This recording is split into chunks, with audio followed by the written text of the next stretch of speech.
Hello, welcome to this month's HN Reads. I'm Gretchen Lida. I'm so excited to have you all. This is the show where we talk about horses and books and books about horses, and we have all kinds of amazing authors. This month we have a special treat. We have 3 authors with us, and they are all contributing to this anthology, and we also have the amazing editor whose name is there. The book is called Horse Girls, and it's an anthology of essays about different relationships that girls have with horses. The title really sums it up beautifully. It's Recovering, Aspiring, and Devoted Riders, Redefining the Iconic Bond, and it really talks about all the different ways that girls have relationships with horses, and it breaks down those stereotypes in really, really interesting ways, and I am so excited to have our 3 guests here with us today. Our 3 guests are Halimah Marcus, Braudie Blais-Billie, and Jane Smiley. Jane Smiley is going to come on first. Jane Smiley, thank you so much for being here. We're so excited to have you. Thank you. You are considered one of the gurus of horse literature at this point, and it's an absolute honor. Your essay in the book is called No Regrets. And it's interesting because it spans a long period of time. It includes horses from both your childhood and adulthood. Mm-hmm. And I wondered if you could describe those 2 horses to start out with. Well, the horses from my childhood were just ones that I came across because I took riding lessons at a particular barn outside of St. Louis.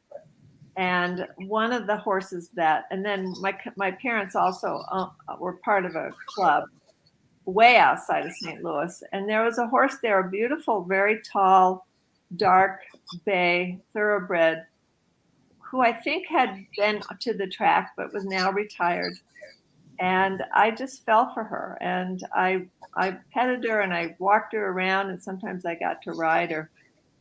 And for some reason, her owners weren't into riding or anything. So my parents bought her for me, which blew me away.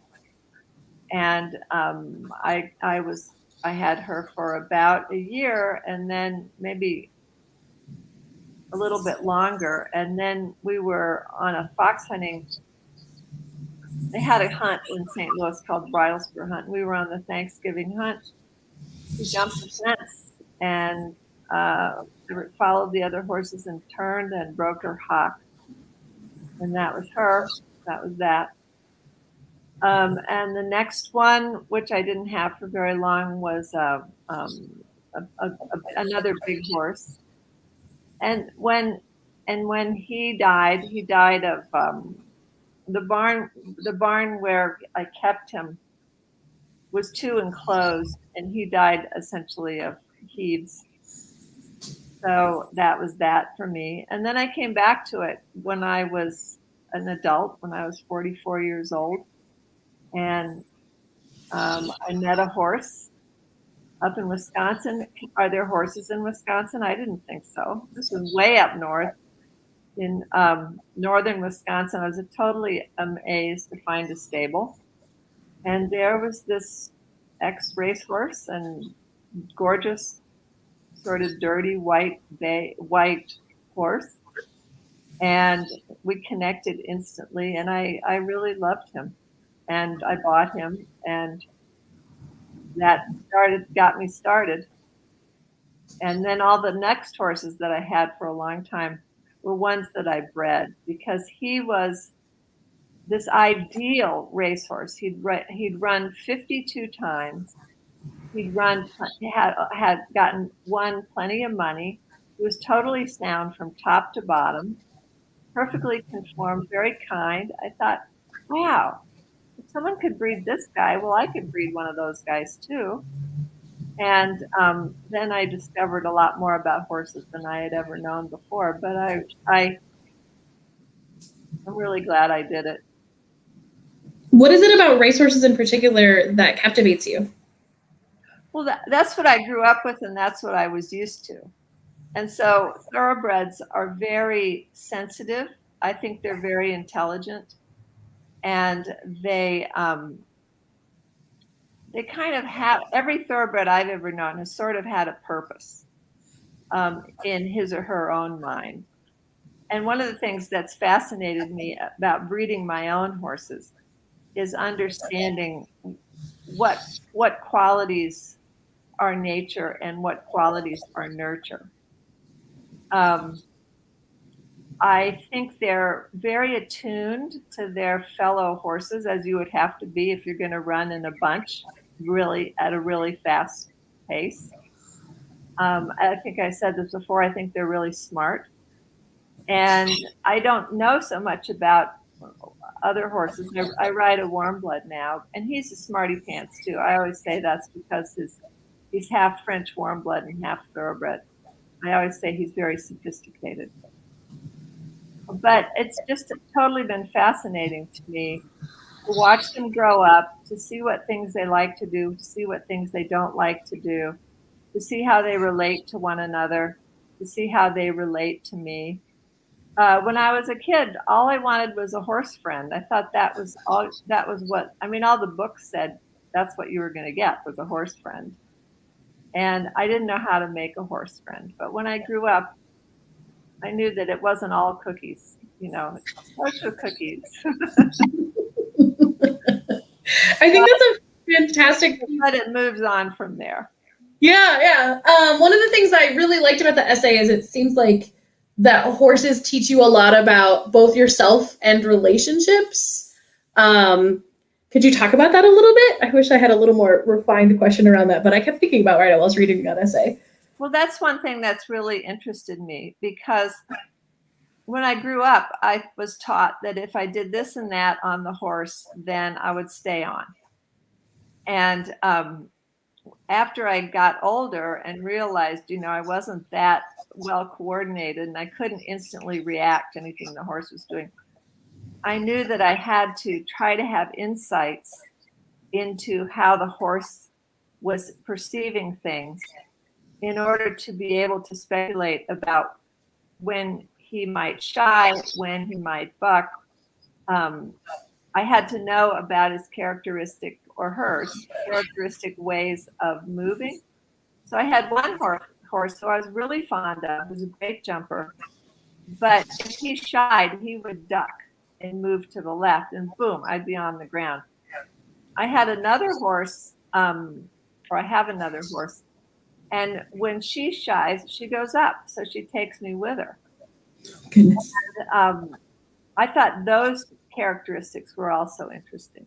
So I just got more and more. It starts out as a way of taking care of yourself, but then it becomes a way of just understanding what the horses are like and becoming fascinated with who they are and what their differences are. The French warm blood that I'm riding now, I often wonder just how smart he is, because he seems incredibly smart. I did one test once where I stood in the middle of the arena and he was over at the far end, and he started walking toward me.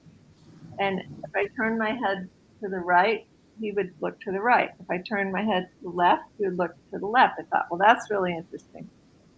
So a few weeks later, when I was on him and we'd finished our ride, I just halted him in the middle of the ring, dropped the reins, loosened my whole body, and did the same thing. Turned my head to the right, turned my head to the left. And wherever I looked, he headed in that direction.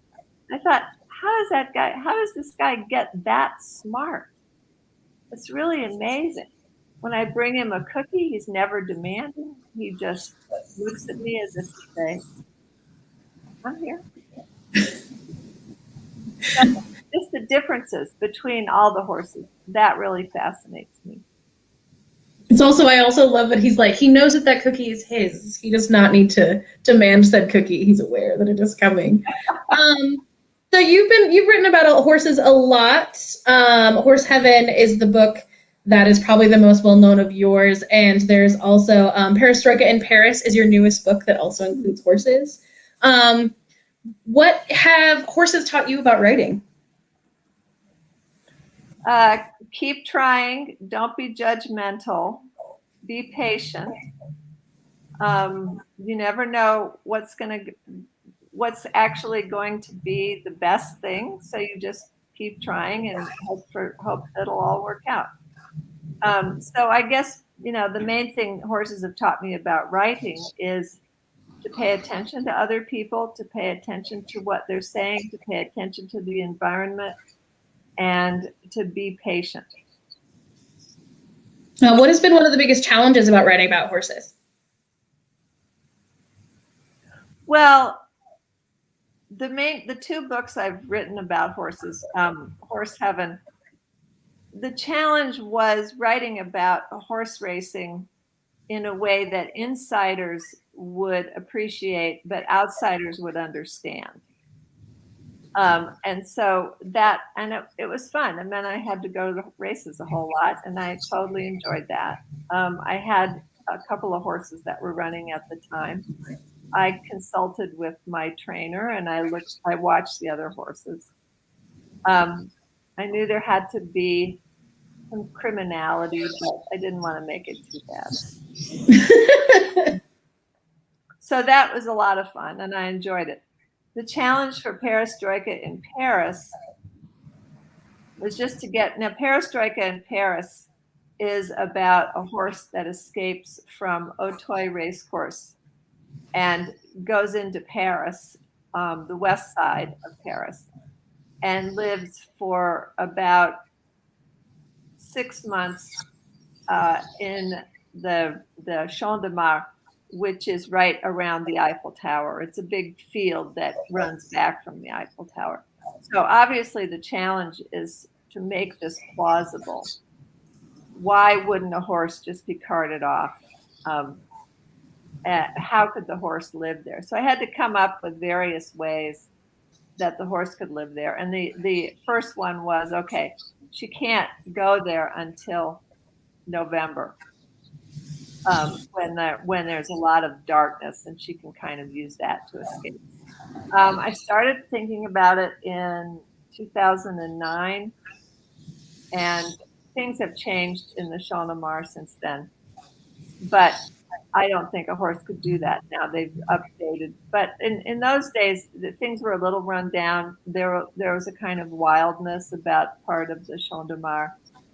And it just fascinated me. And I thought, why not? Let her do it. So great. It's my favorite side of Paris because it's on the west side, and it's got the most natural stuff, and it's very I don't know, it's very beautiful and not very much tourist. It's not very touristy. For my audience, if you have any questions for Jane or our other two guests as well, please leave them in the chat box. We would love to answer them. One of the things I also love the fact that as you're thinking about writing, you're thinking about logistics, because logistics is so much a part of horse life. Like thinking about, what's going where, how are they going, what are they eating? Yeah. It's part of both fiction and taking care of horses, which I didn't think about before, which I think is fascinating. Well, you have to be observant, and I love that aspect of both horseback riding and being with horses and of writing. I really love that push that it gives you to keep your eyes open, keep your ears open.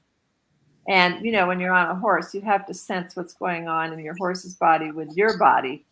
So you have to be aware of that too. I had one more question, and let me see if I can remember what it was off the top of my head.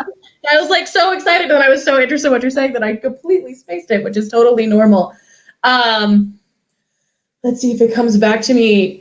So one of the things I thought was interesting too is that you usually write fiction, but this is an essay. How is it different to write an essay versus writing fiction about horses, or even just Well, I've written plenty of essays, and this essay was enjoyable because it was basically autobiographical.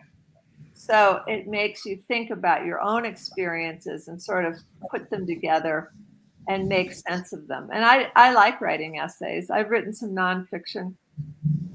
Probably my favorite nonfiction book that I've written is 13 Ways of Looking at the Novel, which is about the nature of the novel. But I also wrote a book about the invention of the computer. And that was a totally fascinating project of nonfiction. I didn't even expect it to be as interesting as it was. And after I finished it, I thought, you know, if this were a novel, no one in the world would believe it. So that's one of the good things about nonfiction. Sometimes it's way, way, way weirder than fiction. Mm-hmm. Yeah, that's so true. Like often what actually happens doesn't make narrative sense in the way, like if you put it in a novel, it wouldn't actually, like an editor would be like, you can't do this, it doesn't work. And you'd be like, well, but it actually, like you put it on nonfiction, you can, because it's actually true, which is fabulous. And I also say that it's also true when you're writing about horses too. Like what actually happens is sometimes way stranger than the things that you often have in person. So my last big question for you, because I know that you have someplace that you need to be, is how would you define being a horse girl?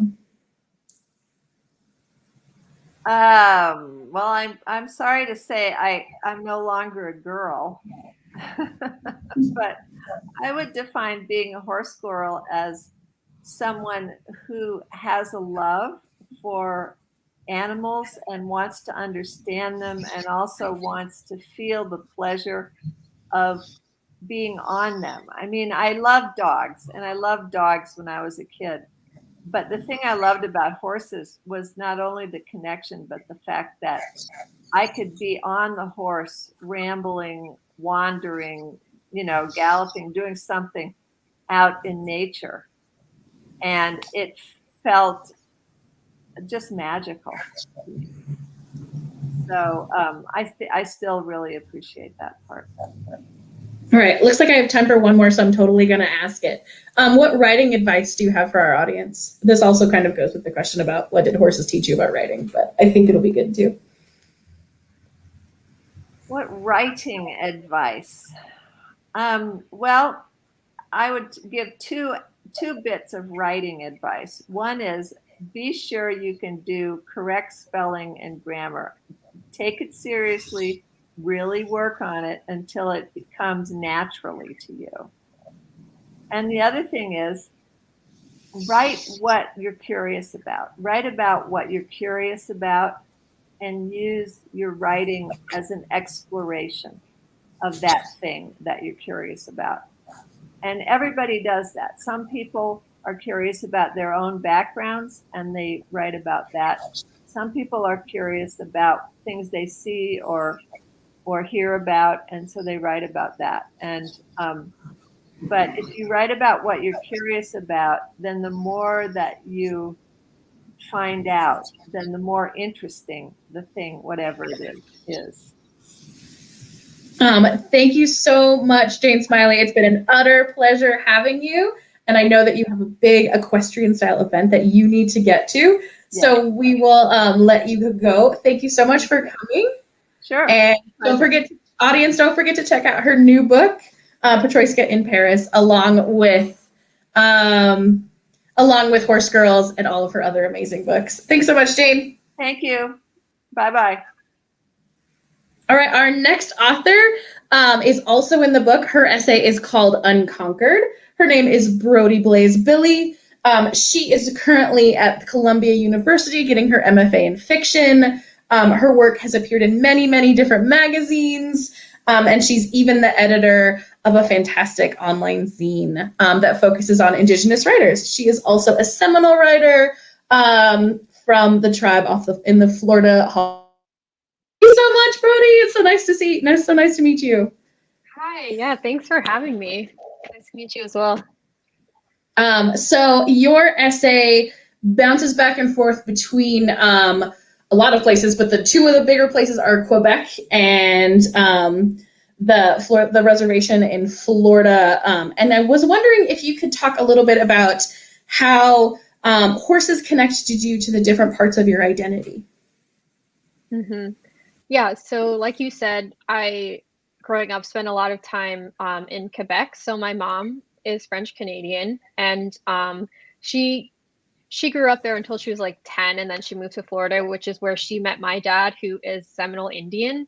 And so like the summer I was born, she put me on a plane and we started going to Quebec for like as soon as school was out up until school began. And I would just be in like this small rural village called St. Isidore with my grandparents, and they had this big plot of land with a barn and horses, and there were horses like next door and everything. So going to Canada was just basically like we didn't have Wi-Fi or anything. Like we like had 2 movies that we would watch like the entire summer. So what my siblings and I did is we would just go into the backyard and play with the horses, or go bother the neighbors' horses and pick wild grass and give it to them.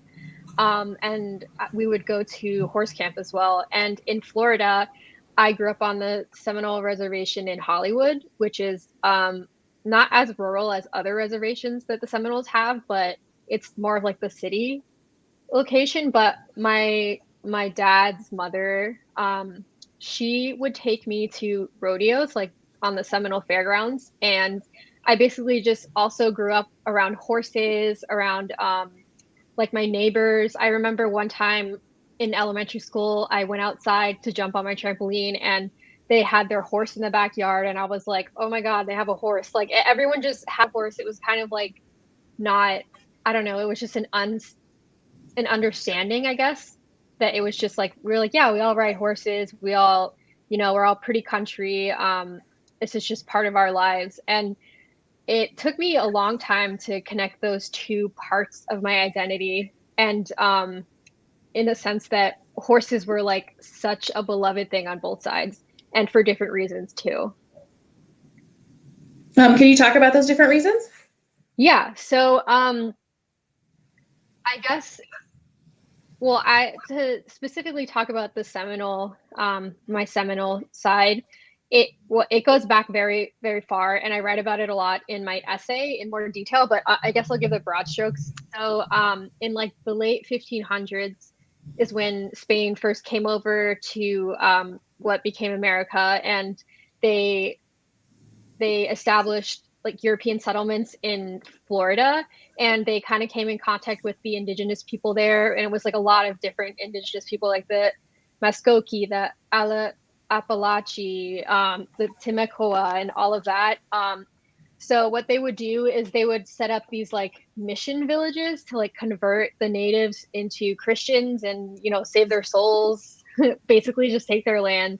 And they also set up these ranchos where they would give them livestock, they would give them cattle and horses, and basically their task was to raise them and then sell them back to the Spaniards at whatever price they wanted to. So they're basically just like outsourcing that labor. But like hundreds of years passed, and a lot of these indigenous communities kind of like learned how to really be profitable in that way, and they kind of branched out, interacting with different settlers, becoming stronger economically, and also learning Spanish, learning English. And the history of Florida, it was in Spanish. It was owned by Spain, and then British tried to take it, and then eventually it became part of America. So through all of that, those communities, they kind of like stuck together and formed like a conglomerate community that eventually became the Seminoles, which was also made up of people like escaping colonialism and the Indian Wars up north from like Georgia and Alabama and all of that. Like people from, I guess, different nations, like Cherokee. We all eventually came together, and like Seminoles are a big melting pot of people who, as my essay, it's called Unconquered. We were never conquered, meaning we never signed a peace treaty. We were never really like captured in a sense. We never ceded our land. So it has that history, and what helped us very practically was the knowledge that we had about cattle and horses, and that's what kept us going through all of that. That's what gave us economic sovereignty. It also gave us, like, when we became a federally recognized tribe, we had become a like livestock and agricultural enterprise before then. So we use like the land trust model of that to kind of set up our own like council and tribal government. So yeah, it's something that it began as, you know, like Spanish settlers being like, oh, we're going to make you like basically our slaves and work with these, like do the things we don't want to do to us, using it to our greatest advantage. And that's kind of like why you see this like country, like rodeo, horse, cattle culture really alive today. And yeah, like we still have a cattle business. That's one of the businesses we have. So it's very present in the Seminole side. Fabulous. Let me know if this is a stretch or if this works, but it also kind of fits within the narrative of the horse girl itself, right? So originally, industry and the horse industry were used as a way to conquer a group of people. I'm repeating this back. Please let me know. Please correct me if I get it incorrect. And also that you can kind of see that with horse girls too. Often we refer to horse girls as kind of a derogatory term, but this book too is kind of taking it and being like, no, this is a place of power. And in the case of the Seminole, it's also a place of economic power too, which I think is really interesting. Does that fit? Yeah. So go for it. Oh, sorry, go on. No, go for it. I want to hear what you say. No, I'm waiting for the question. Oh, okay. So the next question that I have is, I wanted to know a little bit more about three particular horses that play a pretty large role in the essay. They are, please forgive my French, Petit Prince, Storm, and La Fifi. Yeah, no, that's exactly how you pronounce it. So those were my grandpapa's like three horses that we basically like grew up with. La Fifi and Storm were these like retired racing horses, and they were just like very beautiful. Storm was like this chestnut color. La Fifi was like a really nice dark brown, and they were just so gentle. And they would let us do whatever. Like we would be running around in the pasture with them and like touching their hides and just like tugging on their hair, and they would just act like we weren't there. Like my siblings and I, we were like under the age of 10 doing this like behind my mom and grandparents' back. But yeah, they were such sweethearts. La Fifi kind of had an attitude. She was the one that we would ride when I got older. My mom would ride her a lot, like around the property, and I remember when I was old enough and experienced enough to ride her, because she was a little unpredictable. So that felt like a huge like milestone for me. I felt like an adult, even though I was like 11. And then Petit Prince, he was like everyone's favorite because he was a really small pony. I'm not exactly sure what he was, but yeah, he was like significantly smaller than the other two, but he had a huge attitude, and he was like very much the alpha. He was the one who controlled the vibes. He was the one who would get all the treats and all the attention. He would like buck and nip La Fifi and Storm to get like the center of attention. And whenever we had like big family gatherings in Quebec, my grandpapa would connect him to this like little red carriage, and we would get all the kids and like sit in the carriage, and he would like have these reins and just ride him around.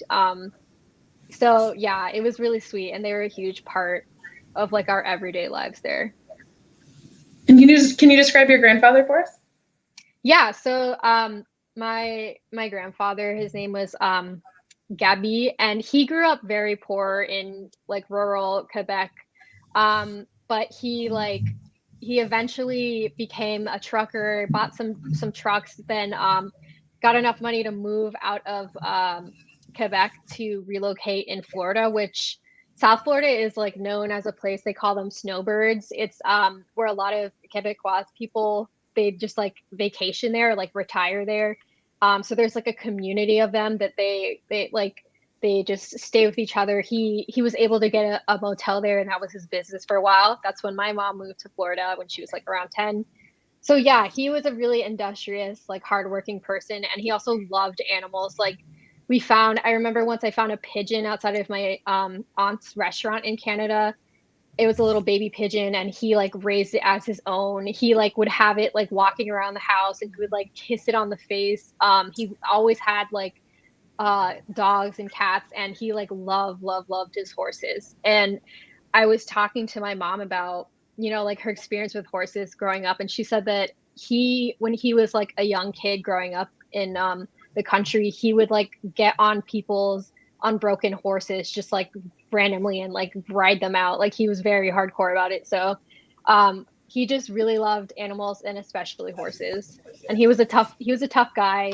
He did not speak English. He was hard of hearing. We didn't have much like deep conversation, but we bonded through, you know, like mucking the stalls and like picking their feet and whatnot. Yeah, it's funny how barn chores often connect us to people that we wouldn't usually talk to. Like that seems like a thing. There's something about the physicality of doing barn chores that is like, oh well, now we have a relationship, whether or not we can even understand each other. This is switching tack just a little bit. But there is a section where you talk about taking writing lessons and often not feeling like one of the group. Is there a way that you could have, or that you would have felt more welcome, or is there some way that, you know, what could we do to be more inclusive in our schooling places where people take lessons and things like that?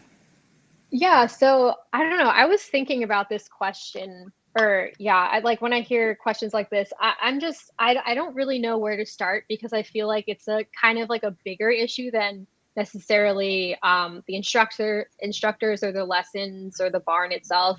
I feel like for me particularly, growing up as a biracial, like awkward girl who wasn't very feminine, and like I am also queer, so that played a big role in it.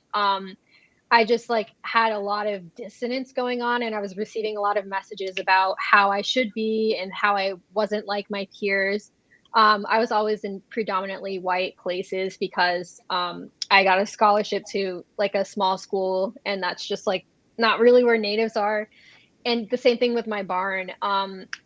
So it's not like anyone was like harmful to me or anything. I just like I just felt like, oh, I am noticing that I have a different experience than these people, and I know that when I bring up the reservation, people ask questions that like out of ignorance, that maybe they don't mean to hurt me, but like, oh, do you live in a teepee? Did you ride a horse here? Do you have electricity? Like things like that. And it's like at a certain point, you just don't really want to have that conversation. So you're just like, I'm just going to kind of isolate myself. So now that I'm older and I've like, you know, realized the racial and like economic and like, you know, just the political things that were going on, I'm more comfortable in myself, and I don't take it personally, and I understand it's just like a broader history and context of America. But yeah, I'd say if anything, just, you know, like it goes a long way to empathize with someone before, you know, saying something or asking a question. Not saying that you shouldn't ask questions, but definitely you should just practice thinking the thought that maybe someone doesn't have the same experiences as you. And I think that goes across the board for all types of minorities, be it like racial or ethnic, like sexual, whatever. Yeah, I was reading an essay the other day that was talking a lot about what you're talking about, where it's the idea that obliviousness is an aspect of privilege, and if we learn how to address that, it often makes things better, even in small ways, which I think kind of fits into kind of what you're talking about. Yeah, exactly. Like it's nothing like I don't think the people who made me feel comfortable were like bad people or anything. It's just the general culture. And I mean, things have changed so much since like the 90s. So yeah, it's really exciting to see like, you know, Gen Z growing up, and it's like, oh, they know what all these words mean. They know what's going on. Like they're probably so much more comfortable in themselves. Yeah, I think too, like books like this particular anthology are super new, and it's super exciting. Like there's so many different types of voices that talk about horses, because horses have always been something that is pretty diverse. It's just how they're represented and how they're talked about didn't have the language for it, and is now starting to, which is super, super exciting. There's this scene that I really like where you are like, I think it's a group text, where it's you and I think it's your sister are like, we're horse girls, aren't we? Can you describe that scene? It's so great. Yeah, so I guess like what had got me thinking about like or researching my tribal's history is one of my siblings they texted me and they were like, oh, our great grandpa was like a prominent cattleman in the tribe, and like everyone knew who he was and whatever, and it's like, how did I not know that? Wow. And then I was like, wait, like there's a lineage here of like then it just like was like mind exploding. It was like, oh yeah, like we have a rodeo culture, like this has always been right up in my face, but I just completely pushed it away in a way where it's like that's my everyday and that's just the tribe. And then also in another way where growing up in like the late 90s early 2000s, horse girls were like demonized, and it was like very uncool to, you know, like sketch horses and like read horse books and talk about going to the barn and like doing horse camp and all that. So um yeah, I guess I just like shoved those memories and like that identity that I had like really far back in my mind, and I was like, we're not going to address that. Like, I'm not a horse girl. I'm not like this white girly girl who like is really rich and has like the perfect horse and like lives in Connecticut. Like, I don't know, like I'm thinking of like I loved like the Click books growing up, and Massey Block was a horse girl, and she was just like the epitome of that negative stereotype. So yeah, all of these things kind of came rushing together, and I was like, my sister my sister was like, we're horse girls, and I was like, I guess so. They're like, but we're Seminole horse girls. It's different. It's like it has a different connotation, and yeah, I don't know. I never made that connection before, and it's pretty interesting to think about in an identity way. Yeah, did writing this essay change your relationship with your past with horses? Change my relationship with what? Your past with horses, like how you think about horses now. My past with horses. Yeah.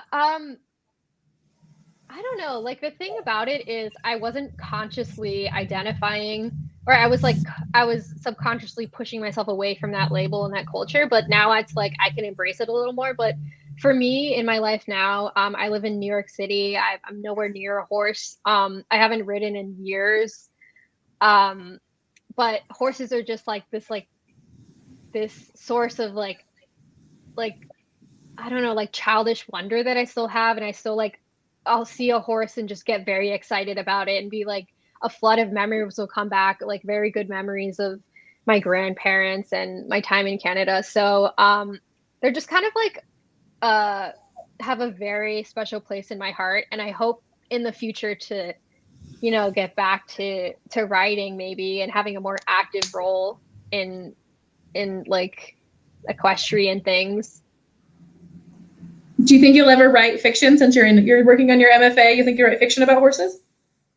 I don't know. Yeah, I mean, writing this essay really like unlocked a lot of things for me. So it's definitely possible. It's something that yeah, it's something I'm still getting used to. Like I remember when I was telling my friends here in Brooklyn, they're friends from like different nations and different tribes, so they understand that aspect of my identity. But I was like, oh, I'm writing an essay for this book called Horse Girls. And they're like, you are a horse girl? You ride horses? And like, there's just I have such like two sides of my identity. So it's something I think would be pretty interesting to explore in fiction. And so this is my last question. It's been an utter pleasure to have you. How do you feel about the term horse girl now? I love it. Like when we were talking before the podcast, we were discussing the artwork for the book, and Halimah was like, oh, I didn't want it to be, you know, like really corny. I wanted it to be like symbolic, and it turned out really beautiful. But in my mind I was like, I would have also loved it if it was just, you know, like a horse, like the corniest thing, because I just like I feel like I'm loving all of that stuff now that I wasn't letting myself when I was younger. So I'm just like, yeah, I don't care if it's corny, I don't care if you think it's weird, like I really like that term, and it's really sexist and stupid that I've like distanced myself from it for so long. So if it makes people uncomfortable, I think it's good for people to question why and Mhm. kind of like start a conversation about that. So yeah, I'm a proponent for it, I guess. Yeah, I love this leaning in of it. It's like you've like the term is now like it almost kind of fits with your title beautifully. You've become like the term is unconquerable. Like horse girls are like fierce and kind of scary, and that's why it's fun to Yeah. be one, which is fabulous. Yeah, I just accept it now. Well, thank you so much, Braudie. It's been an utter pleasure having you. Check out her other work, and don't forget to read her essay in Horse Girls. It is fabulous. Also, here's the cover if you just logged in, if you want to see how Yeah, beautiful it's so it is. beautiful. The essays are fantastic. And thank you so much, Braudie. Okay, thank you. And last but certainly not least in the absolute slightest is the fantastic editor of Horse Girls, Halimah Marcus. Halimah Marcus, it's so lovely to have you and your fantastic wisdom on this book, and I can't wait to talk about it with you. So the first thing I thought we would talk about is a little bit about your own horse experience. This is the perfect place to talk about it. So could you describe your first life with horses? Yes, thank you for having me. I started riding in the suburbs of Philadelphia, the Radnor, Malvern area when I was 10. There was a group of girls that I knew that were interested in taking riding lessons. In my memory, it wasn't my idea, but I was the one person in the group who really took to it and stuck with it. It was like a group of 5 or 6. We would all drive out together. Walk, trot, ponies around the ring. But I fell in love with it. But I also, I was intimidated by it at the same time. Like I would be really nervous before my lessons and often have a stomach ache. Like I was kind of a nervous kid. But I think something also about overcoming that nervousness was very rewarding, and I felt very connected to the horses. And eventually I was able to get my own horse. The horse I write about in the book was actually my second horse, Dave, who was a thoroughbred. My first horse was JP, who was a quarter horse, kind of like a big round barrel body. Like I would ride him bareback with just a halter and 2 lead ropes, and it was like sitting on a couch, and I could like gallop him in the field and feel totally safe that he wasn't going to run off with me. And he had an injury that led to some like blood poisoning or septic or something. I was young, so I didn't totally understand all the details of it, but he had to be put down when I was 15, and that was very devastating for me at the time because he was really like, even now I still feel the emotion of it. It was such a sad thing. But I was able to form a connection again with Dave, who I write about, who I rode and competed in eventing until I went to college. I also competed with JP, but I became very, very devoted, traveling to shows every weekend, really trying to get to the next level. But was so hyper focused on it that it was like if I had to do something else, I didn't have room for it. So when it was time to go to college, it was very much an all or nothing mentality. And I gave it up at that point, like so many people do, and came back to it really just in the last 2 years because I just missed it the whole time, for more than 10 years, I missed it. And so I had this idea for this anthology, started working on it, and part of that was starting to write again.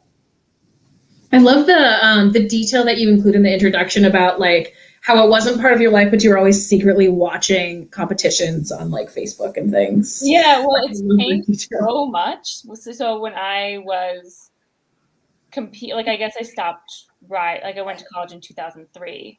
So, we would get VHS tapes of our competition that you would buy, and, Facebook, came to colleges in like 2003, 2004. So there just wasn't any of this like or I would buy the VHS tapes of like badminton and the Kentucky 3-day event, and I had them and I would rewatch the same ones over and over again. I had like a CD-ROM riding game where you like press the space bar to make the horse. Fabulous. But so then, you know, when I was missing it, the technology had changed so much, and like all the riders were wearing GoPros, all the competitions are live streamed, everything's free online, and it was just, I could follow them all on Instagram. And so it was this thing where I was able to kind of lurk and still pay a lot of attention to it. Yeah, I'm super. This is making me super happy because here at Horse Network, there's lots and lots of live streaming. So all those horse girls in hiding can just hang out on Horse Network and not have to worry about someone finding their VHS tapes. Oh my God, I love my VHS tapes. So awesome. Can you talk a little bit? A lot of the essays, and you even mentioned this in the introduction, a lot of the essays talk about leaving horses. Did you feel pressure to? Can you talk a little bit about why this is a trend? You know, you obviously can hypothesize a little bit, of course. I'm not sure if I felt pressure to stop. I think where I felt pressure was either to commit to it in a way where I was going to try to become a professional in some capacity. And you know, I think a lot of that pressure was internal, but this was the dichotomy that I had made up, which is like, okay, now you're at this crossroads. Are you going to keep riding through college, you know, maybe live at home, really commit to competing, maybe study something that's equestrian related, maybe try to become a trainer, or are you going to pursue, from what was for me, my other interest of writing, editing?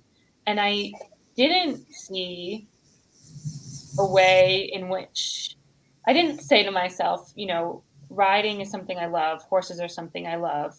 How can I pursue my education and keep this a part of my life in a less competitive, less high pressure way? That was not something I had the maturity to figure out.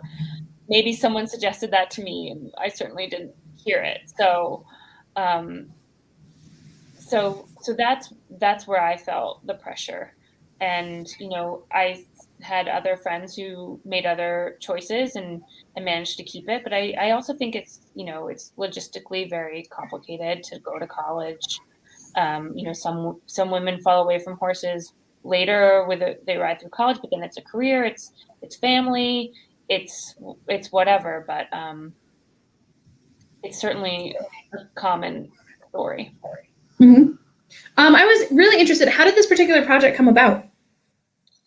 I wrote an essay for Amazon Original Stories that's called Who Loves It Most, which was about my experience riding as an adolescent and how it helped me to kind of escape the challenges of my adolescence, you know, like body issues. I had some problems with eating disorders. I had, you know, kind of a strict family.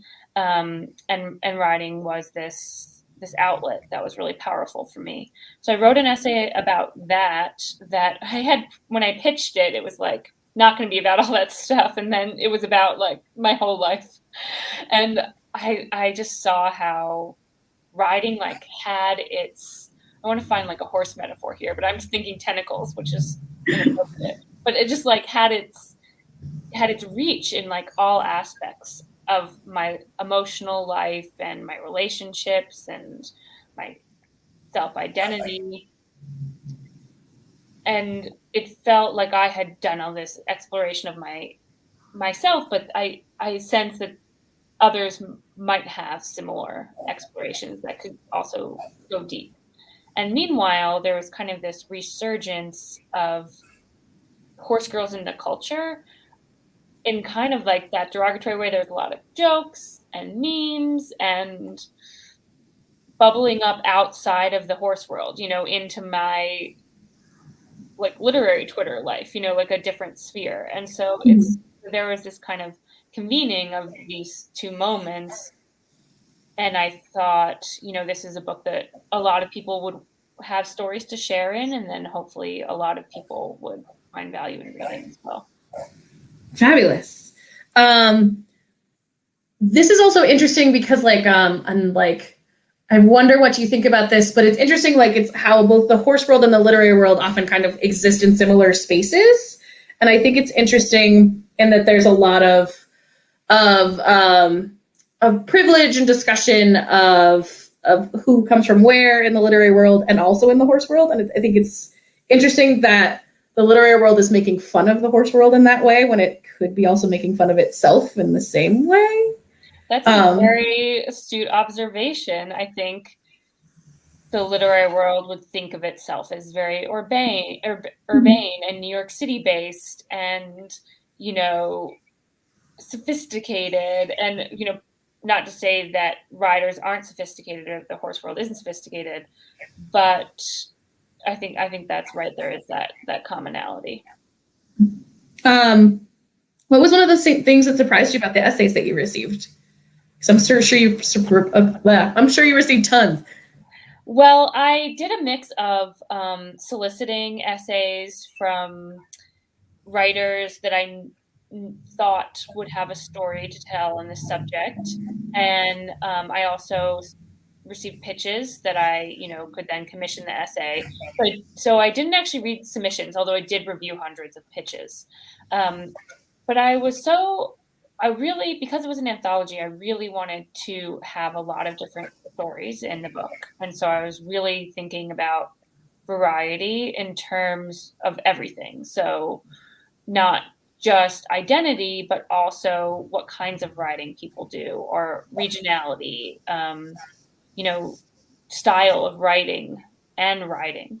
And so I was so focused on this kind of diversity that it was somewhat surprising then to see still the common themes that ran across these essays, even if, whether you're writing from Mississippi or Texas or Connecticut or Pakistan,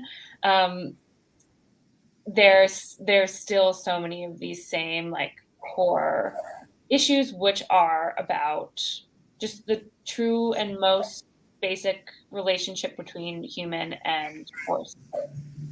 Can you talk about a couple of those themes? So,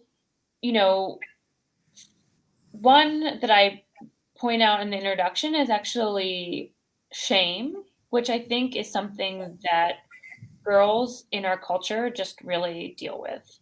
I think there are a lot of pressures on girls. Girls put a lot of pressure on themselves, a lot of expectations, a lot of kind of contradictory expectations, and it can be challenging,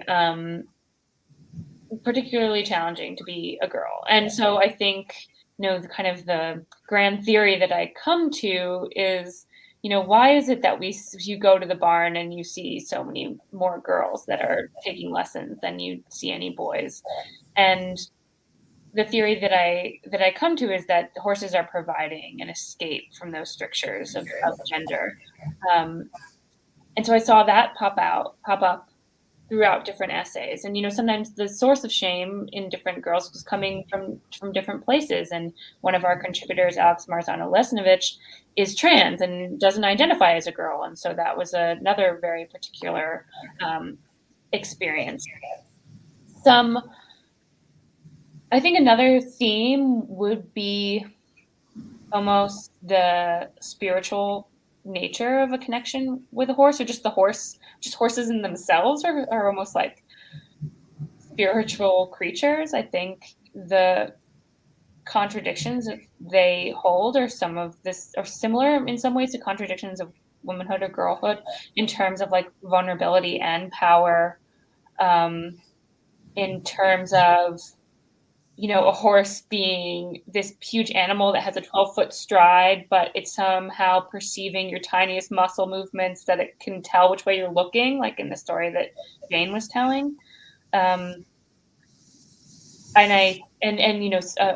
an intimidating animal, but it's also very gentle. So I think that those contradictions are also quite powerful.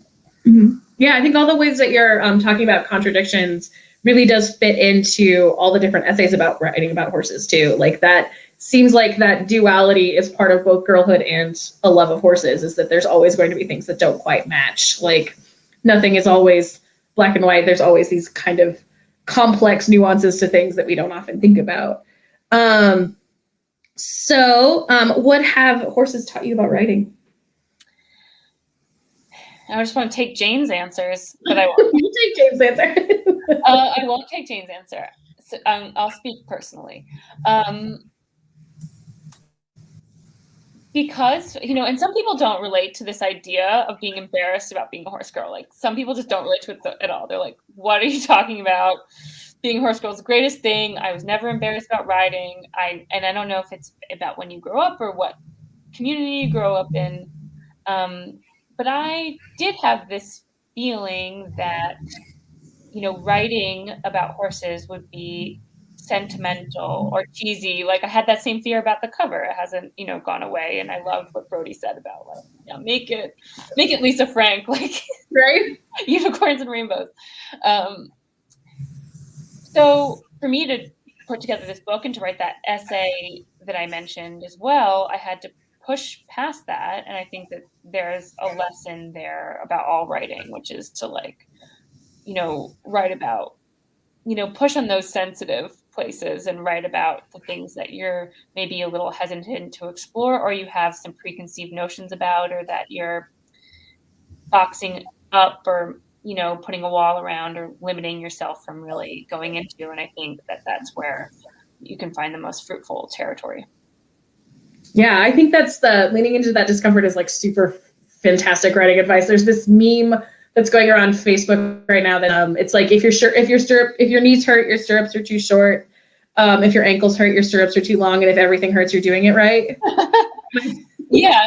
Like, if everything hurts, you're doing it right. Love that. Yeah. Which I think is super entertaining. And then, what are you working on now? I am working very slowly on a short story collection. My day job as the executive director of Electric Literature and the fiction editor there, a literary website, is keeps me quite busy. So, and there's this book coming out. So excuses, but I am working on a short story collection. Fantastic. And how do you feel about the term horse girl? And you're going to ask me this, and I love Braudie's answers again, like, where she's like, I love it. I still find it to be, I still don't think it's a way that I will identify. I feel that my relationship to horses it doesn't come for me from a place of gender, or like a place of being female. And it's empowering in a like way outside of that. I think it's kind of fun to find a tribe of, like, so-called horse girls, because, there are aspects of the experience that people just don't understand unless, they have their own experience with horses, and then suddenly you're able to connect. And I think that's really special. Right. It's like having this secret language that you find out that someone else can speak. Exactly. And it's so much fun. Yeah. And you're like, oh, great. Okay, here I go. I'm nerding here. Right. Well, Halimah, it's been an utter pleasure having you and the contributors to your fantastic anthology. Please make sure that everyone in the audience picks up a copy of Horse Girls. It's fantastic. And thank you so much for coming to the show. Thank you for having me, Gretchen. This was such a fabulous discussion. Thank you. Have a good night. Good night.